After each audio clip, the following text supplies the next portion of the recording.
Hola, bienvenidos a esta nueva edición de Euronews Hoy. En España repunta la curva de fallecidos por coronavirus, pero los hospitales están menos colapsados que hace una semana. Para el Gobierno, esta tendencia es positiva. Una buena noticia dentro de esta crisis del coronavirus que está azotando el continente europeo, está azotando todo el mundo, pero especialmente a España y a Italia. Vamos a ver las últimas informaciones, pero primero nuestros titulares. Los fallecimientos por coronavirus en España crecen por segundo día consecutivo, sumando 757. El número total de contagios asciende a más de 146.600. Europa sigue confinada a la espera de una vacuna, aunque varios países ya tienen planes para ir levantando el aislamiento social. Récord de muertos en Estados Unidos desde el inicio de la pandemia. Nueva York registra más de 700 fallecidos en 24 horas. El Eurogrupo dividido frente al COVID-19. Los países del sur insisten en los eurobonos y una deuda común que el norte no quiere. España cumple su tercera semana en confinamiento. Tras unos días en el que el número de fallecidos estaba en descenso, este miércoles es el segundo día consecutivo en el que el país rompe esta tendencia y registra un incremento en el número de muertes, sumando 757 más en las últimas 24 horas. Las autoridades sanitarias han asegurado que el objetivo de estas medidas es reducir la curva para que disminuya el número de contagios. El total acumulado de casos con el cierre de ayer por la tarde es de 146.690, lo que representa un total de 6.180 casos nuevos. Y en base a estos datos continuamos con un incremento diario similar en el número total de casos. Sin embargo, el incremento en el número de casos hospitalizados es esta semana algo inferior a este 4%. Estamos en esta semana en un 3%, en esta tendencia en casos hospitalizados. La última semana de marzo era de alrededor del 20% y ahora estamos en un 3%. Sanidad ha resaltado los 48.000 pacientes que han sido dados de alta. Esta cifra representa el mayor ascenso en la curva de recuperados. En el mismo sentido va también...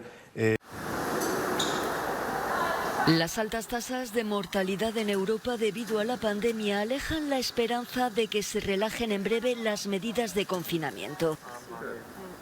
Italia reconoce que la tasa de contagios ha vuelto a alcanzar un nuevo mínimo gracias a los cierres y prohibiciones. Las autoridades sanitarias insisten en que las medidas de aislamiento social deben continuar al menos hasta que se logre desarrollar una vacuna y que la presencia de anticuerpos no significa automáticamente inmunidad. Llevará mucho tiempo fabricar millones y millones de dosis de una vacuna para su distribución en todo el mundo. En el mejor de los casos, 18 meses. En Francia, nada más rebasar el umbral de los 10.000 muertos este martes, las autoridades dijeron que todavía no se ha alcanzado el pico y que el confinamiento previsto al menos hasta el 15 de abril es indispensable. En la República Checa, los diputados han votado prolongar el estado de emergencia en todo el país hasta el 30 de abril. Otros países, sin embargo, ya ven luz al final del túnel. Tanto Dinamarca como Noruega han anunciado planes para levantar algunas de sus medidas de distanciamiento social. Noruega permitirá que las guarderías y escuelas de primaria abran a partir del 20 de abril. Le seguirán los salones de belleza y otros servicios. En Dinamarca, guarderías y aulas de primaria reabren ya el 15 de abril. Grecia ha anunciado que podría haber una disminución de las restricciones de movimiento a partir de mayo, pero solo si los ciudadanos cumplen a rajatabla las medidas estipuladas durante las próximas 3 semanas. Lo que es seguro es que la recuperación será difícil. La alemana Lufthansa ha anunciado que para sobrevivir al impacto del coronavirus deberá cerrar su compañía de bajo coste Germanwings y deshacerse de decenas de sus aviones. Ada Zanussi es una fuerza de la naturaleza. Con 103 años, esta italiana ha plantado cara al coronavirus y contra todo pronóstico le ha vencido. Antigua trabajadora de una fábrica textil, vive en una residencia de la región del Piamonte, en cuarentena tras detectarse varios positivos. Estuvo una semana en la cama, explica su doctora. La hidratamos porque no estaba comiendo y luego pensamos que no se recuperaría porque siempre tenía sueño y no reaccionaba. Y un día volvió a abrir los ojos y comenzó a hacer otra vez lo que solía hacer antes. Se despertó y volvió a comer.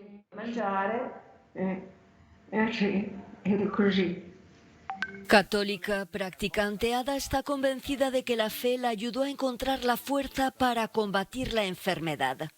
Coraje, fuerza y fe han sido sus armas.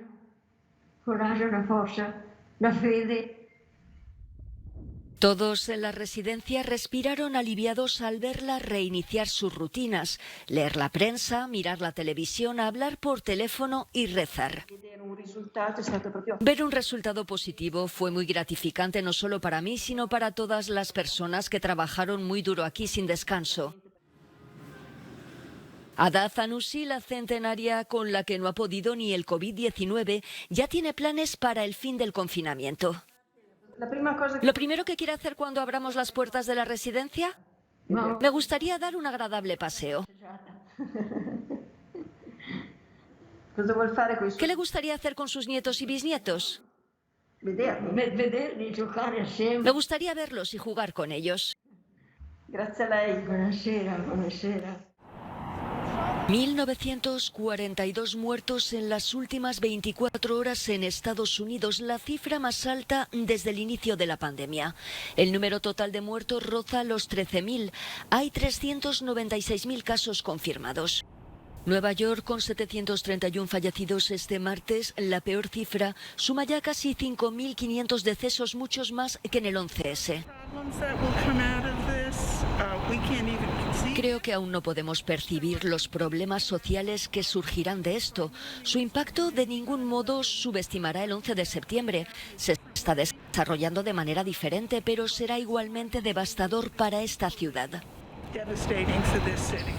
Ante el creciente número de muertos, se está considerando utilizar una pequeña isla en el Bronx como un posible cementerio provisional. Mientras, en Manhattan, una gran catedral se está transformando en un hospital de campaña para acoger a al menos 200 pacientes. Las bolsas siguen muy pendientes de la crisis del COVID-19.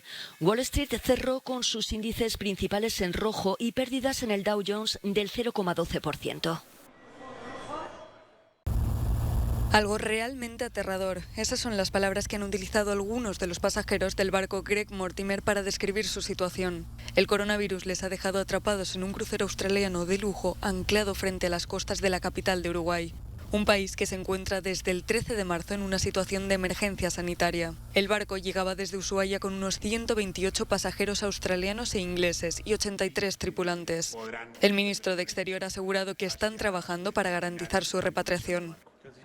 Se va a evacuar a los pasajeros australianos y neozelandeses, que son más de 100, para que vuelvan a Australia, y van a quedar en el buque en cuarentena el resto de los pasajeros y la tripulación.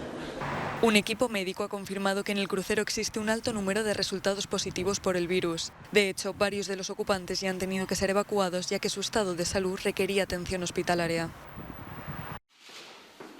El Eurogrupo no se pone de acuerdo sobre cómo hacer frente al COVID-19.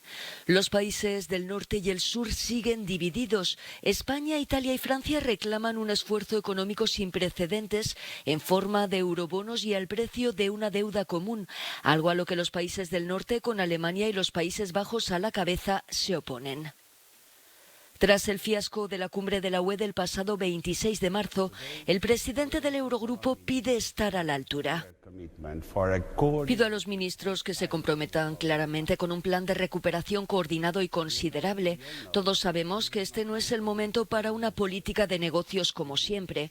Debemos mostrar a nuestros ciudadanos que Europa los protege. Por ellos debemos mantenernos firmes. En la reunión del Eurogrupo, los ministros de Finanzas parecían estar de acuerdo en actuar frente a la pandemia sobre 3 ejes. Poner sobre la mesa hasta 240.000 millones de euros de préstamos de los fondos de rescate, un fondo de garantías para las empresas y ayudas al paro parcial para evitar despidos. Cedrillas, un pueblo de 700 habitantes situado en la provincia de Teruel, le ha cerrado las puertas al coronavirus. Y como este pueblo, otros 7 más de la zona. De momento han conseguido mantenerse a salvo y no registran ni un solo contagio. El éxito del pueblo ha sido prevenir. Dijimos, hasta aquí no llega. Y se fue a Corea, y se fue acercando, y llegó a Italia. Y algunos dijimos, aquí llega. Y entonces empezamos a tomar las medidas que creímos más necesarias para que no llegara, o si llegara con el mínimo número de casos posibles. Medidas como blindarse una semana antes que el resto de España, siguiendo las recomendaciones del coordinador del Centro de Salud local. El avance del virus preocupaba especialmente a una provincia con una de las poblaciones más envejecidas del país. Gente de 70, 80, 90 años hay muchos. Como venga allí, la España vaciada ya no estará vaciada, estará sepultada. De esta forma, las residencias de ancianos se han convertido en la principal preocupación de las autoridades. Para concienciar, dieron charlas sobre medidas de higiene y protección para evitar el contagio. Mientras en España se registran al menos 3.600 muertes en estos centros, aquí mantienen las cifras a cero. La residencia de ancianos se blindó. Se blindó antes de que se estropeara todo. Y al blindar la residencia no ha entrado. Estas medidas de precaución han convertido a las autoridades en héroes. Las medidas de confinamiento impuestas por la emergencia sanitaria del COVID-19 pueden ser especialmente duras para quienes padecen deterioro cognitivo, como pueden ser las personas mayores con Alzheimer o demencia senil. Una cadena solidaria para luchar contra este aislamiento es la iniciativa de la neuropsicóloga Aida Suárez González del Centro de Investigación sobre Demencia del University College de Londres. Lo que hago es poner en contacto a personas que están viviendo el confinamiento con un ser querido con deterioro cognitivo. Yo las pongo en contacto entre ellas y luego ellas se organizan pues, en grupos de WhatsApp o de email o como ellas quieran. De lo que se trata es de que la gente esté en contacto con otras personas viviendo la misma situación, con otras personas que entiendan por lo que están pasando, porque ellas están pasando exactamente por lo mismo, y que la gente no transite por esta experiencia en soledad. Para ello, lo que las personas tienen que hacer es enviarme un email a cafesdelamemoriaasturias@gmail.com poniendo su nombre, el lugar donde viven y dándome permiso para compartir sus datos con el resto de los miembros de la cadena de apoyo. Y yo las pongo en contacto con otras personas que estén viviendo la misma situación que ellas.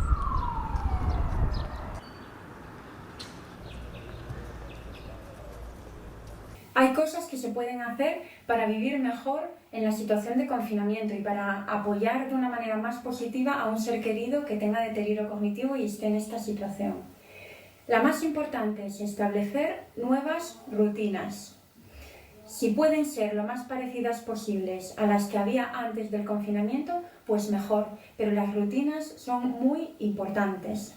Entonces, si vives con un familiar con deterioro cognitivo y la situación conductual está empeorando muchísimo por el estado de confinamiento, puedes utilizar salidas terapéuticas a la calle. Tienes siempre que recordar llevar contigo o la prescripción médica de que se recomienda que la persona salga a la calle o el informe médico con el diagnóstico, para que tú puedas justificar esto si te para la policía o si te piden explicaciones de por qué estás en la calle. Con el confinamiento, estas personas que padecen deterioro cognitivo tienen menos estímulos al no poder salir de casa ni asistir a los centros de día. Un largo encierro puede provocarles desorientación e incluso delirio. Los expertos recomiendan evitar el conflicto y crear nuevas rutinas con las que pasar el día. Se esperaba, aunque no por eso deja de ser doloroso. España ha sufrido este martes un incremento en el número diario de fallecidos y de nuevos infectados por la pandemia de la COVID-19. Se han registrado 743 fallecidos, 106 más que el lunes, elevando el total a casi 13.800. También se han registrado casi 5.500 nuevos contagios, 2.000 más que el día anterior.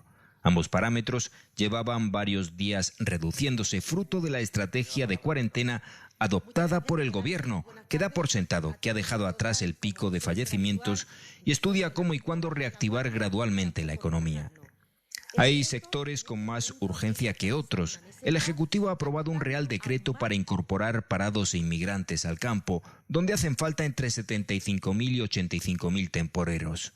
Para incentivar a los trabajadores, el Gobierno ha dispuesto que podrán compatibilizar el salario que cobren con las prestaciones de desempleo. Se dará prioridad a los contratos de proximidad en el municipio o alrededores y se renovarán los permisos de residencia que expiran en junio a aquellos inmigrantes que sean contratados. La medida, explica el ministro de Agricultura, es excepcional. De forma absolutamente excepcional. En el periodo desde la publicación de este decreto ley hasta el 30 de junio, se podrá compatibilizar de forma absolutamente excepcional y extraordinaria estas prestaciones sociales con también la posibilidad de obtener ingresos por un salario efectuado en estas tareas agrarias. Como nota positiva de este martes, se ha registrado una mejora en hospitales y unidades de cuidados intensivos que ya no están tan saturados como días atrás. Diversos establecimientos reconvertidos en hospitales de campaña han ayudado en esa bajada de presión. Este hotel de 5 estrellas de Barcelona acoge a pacientes menos graves y en recuperación de la COVID-19. En el futuro, tal vez acoja a enfermos asintomáticos.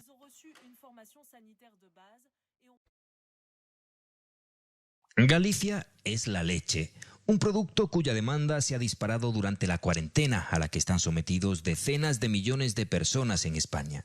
Los lácteos están en la lista de productos perecederos esenciales que elaboró la Comisión Europea, por lo que el sector trabaja a pleno rendimiento. Mientras tanto, las vacas a lo suyo.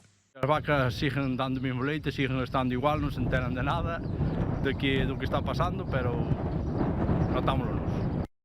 En Galicia hay unas 7.500 explotaciones ganaderas, granjas que producen casi la mitad de la leche que se consume en toda España. Las cooperativas confirman la explosión de la demanda. Un incremento bastante fuerte en la parte de producto para el hogar. Inicialmente se notó más en la leche, hoy se está notando más en el yogur. Las explotaciones se enfrentan a un doble reto: reforzar la producción y la distribución, al tiempo que proteger con esmero a los trabajadores, ya que un caso de coronavirus entre el personal podría tener nefastas consecuencias, sobre todo para los animales en las pequeñas granjas. Entonces tendríamos que matarlos, si no hay quien alimente y quien ordeñe estos animales. El sector lácteo, como los agricultores o los distribuidores, forma parte de esa retaguardia esencial para poder ganar la guerra a la COVID-19. Francia desarrolla un ingenioso test para detectar el coronavirus. El dispositivo cuenta con una pequeña jeringa y un recolector de sangre. La persona solo tiene que pincharse el dedo, aplicar la gota de sangre en la prueba y alrededor de 15 minutos los científicos tendrán los resultados. La prueba detecta los anticuerpos que el humano desarrolla contra el virus. Si la persona estuvo en contacto con el patógeno, estos anticuerpos deberán aparecer en unos 5 a 15 días. Durante los primeros 6 meses planeamos producir al menos 6 millones de pruebas. Y estamos buscando formas de ir más allá porque la demanda actual es muy alta. Las autoridades sanitarias también están estudiando la mejor manera de utilizar esta prueba, teniendo en cuenta que hoy en día está destinada exclusivamente al uso profesional, es decir, a los laboratorios. La tira de prueba se coloca en la caja, que la protege y también le permite realizar la prueba con los distintos accesorios. El Ministerio de Defensa francés apoya este proyecto financiándolo con 1 millón de euros para trabajar en un kit de segunda generación y asegurar una producción nacional. Son malos tiempos para las bodas, bautizos y comuniones. El coronavirus ha provocado el aplazamiento de las multitudinarias celebraciones familiares, aunque algunas parejas como Matías y Sara decidieron seguir con sus planes. Se casaron el sábado pasado en el ayuntamiento de la ciudad alemana de Colonia. Les acompañó un sol radiante. No faltaron ni las fotografías ni el tradicional brindis. No hubo invitados, no, aunque pudieron retransmitir en directo la ceremonia para amigos y familiares. En ocasiones la boda resulta incluso un poco más romántica, porque los novios realmente pueden estar más pendientes de la ceremonia. Tampoco habrá viaje de novios, aunque Matías y Sara, recién casados, hacían sus planes. Esta noche la pasaremos en el sofá en casa, que está muy bien como marido y mujer. Les deseamos toda la felicidad del mundo. ¡Viva los novios! Hasta aquí esta edición de Euronews Hoy. Les recordamos que pueden seguir informados en nuestros boletines en la televisión, en nuestra página web y en nuestras redes sociales. Hasta pronto.